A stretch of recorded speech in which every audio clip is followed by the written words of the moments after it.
ప్రపంచవ్యాప్తంగా ఉన్న కోట్లాది హిందువుల దశాబ్దాల కల నెరవేరబోతుంది.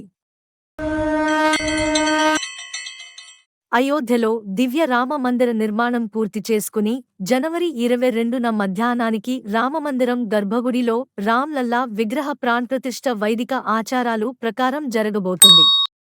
జై శ్రీరామ్, జై శ్రీరామ్.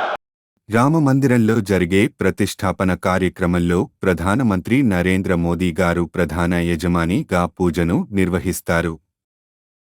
మరి జనవరి 22న ప్రధానమంత్రి నరేంద్ర మోదీ గారికి రామమందిరం వారు కొన్ని కానుకలు అందచేస్తారు. అవి ఏంటంటే అయోధ్య రామమందిరం యొక్క 15 మీటర్ల చిత్రాన్ని జూట్ సంచిలో ప్యాక్ చేసి, అంతేకాదండి ఆ సంచిలో ఆలయ ఫోటో కూడా ఉంటుంది. అయితే జనవరి 22 మన హిందువులు అందరికీ పెద్ద పండగే ఇది, అంతే కదండి. మరి అందరూ అనండి జై శ్రీరామ్. అలాగే 11,000 మందికి పైగా అతిథులు మరియు ఆహ్వానితులకు చిరస్మరణీయమైన బహుమతులు అందించడానికి ఏర్పాట్లు జరుగుతున్నాయని ట్రస్ట్ సభ్యుడు తెలిపారు.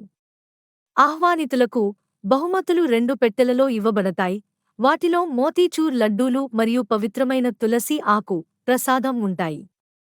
మరొకటి రామజన్మభూమి భూమిని తవ్వినప్పుడు సేకరించిన మట్టిని కలిగి ఉంటుంది. గిఫ్ట్ బాక్స్లలో సరియు నది నుండి నీటిని సీసాలో ప్యాక్ చేసి, ఇంకా గోరఖ్పూర్లోని గీతా ప్రెస్ అందించే ఆధ్యాత్మిక పుస్తకాలు కూడా ఉంటాయండి. కానుకలు అన్నీ పెట్టడానికి రామ మందిరం చరిత్ర గురించి తెలిపే ప్రత్యేక బ్యాగ్ని తయారు చేయించారు. ఆ బ్యాగ్లో 2 బాక్సులతో పాటు ఒక ఇత్తడి ప్లేటు, ఒక వెండి నాణెం కూడా పెట్టి ఇవ్వబడుతాయి ప్రత్యేక ఆహ్వానితులకు. మీకు మా ఈ వీడియో కనుక నచ్చి ఉంటే ప్లీజ్ లైక్, షేర్, సబ్స్క్రైబ్ చేయండి. జై శ్రీరామ్, జై జై శ్రీరామ్.